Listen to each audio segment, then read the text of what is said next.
Assalamualaikum warahmatullahi wabarakatuh. Nama saya Siti Badrutul Maghfirah. Saya dari Prodi PGMI semester 6. Nah, di sini saya akan meringkas materi dari kelompok 1 dan kelompok 2 mata kuliah bimbingan konseling. Kelompok 1 akan membahas tentang konsep bimbingan konseling. Konsep bimbingan yang pertama itu konsep bimbingan merupakan terjemahan dari guidance dalam bahasa Inggris yang bermakna menunjukkan, mengemudikan, memimpin, memberi saran ataupun menuntun. Jadi konsep bimbingan bisa diartikan membantu atau menuntun. Terus yang kedua itu konsep konseling.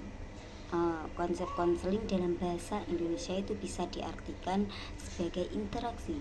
Jadi konsep konseling merupakan bagian dari bimbingan, baik sebagai layanan maupun sebagai teknik. Nah, terus apa hubungan dari keduanya?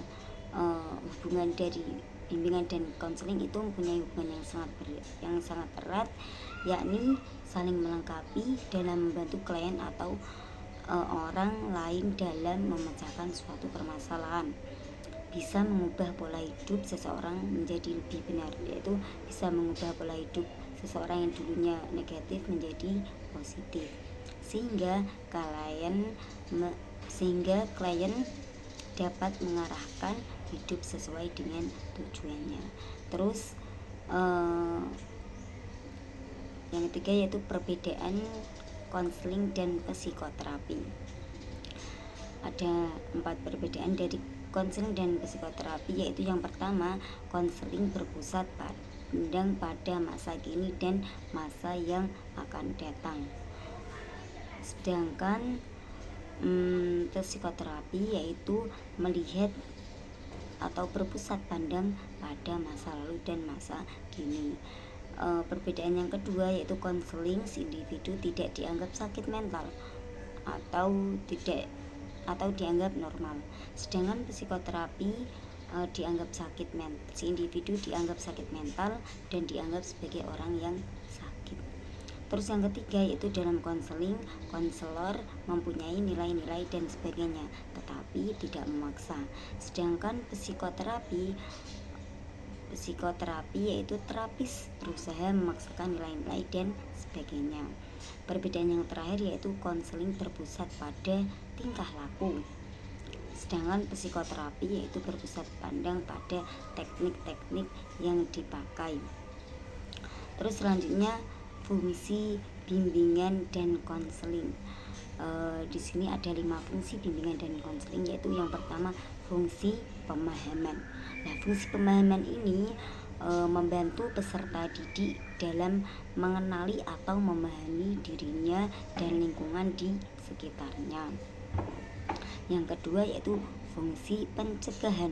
Nah, fungsi pencegahan ini membantu peserta didik dalam memberikan bekal kepada peserta didik dengan keterampilan untuk mencegah potensi masalah yang dapat menghambat perkembangan diri. Terus fungsi yang ketiga yakni fungsi pengentasan. Nah, fungsi pengentasan ini yaitu menyediakan bantuan bagi peserta didik dalam mengatasi berbagai tantangan atau permasalahan yang dihadapi. Terus yang keempat yaitu fungsi pemeliharaan dan pengembangan.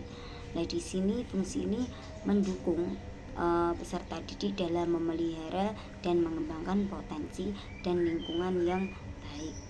Yang terakhir yaitu fungsi advokasi. Fungsi advokasi ini memberi dukungan kepada peserta didik dalam perjuangan mereka untuk hak dan kepentingan yang mungkin tidak terlihat. Terus selanjutnya yaitu landasan bimbingan konseling. Landasan bimbingan konseling di sini landasan filosofis merupakan landasan yang terkait erat dengan makna dan hakikat. Nah, hakikat bimbingan konseling itu bertumpu pada hakikat manusia dan tujuan serta tugas kehidupan. Oleh sebab itu, landasan filosofis menjadi landasan yang memberikan arahan, pedoman dan pemahaman bagi konselor dalam melaksanakan setiap kegiatan bimbingan dan konseling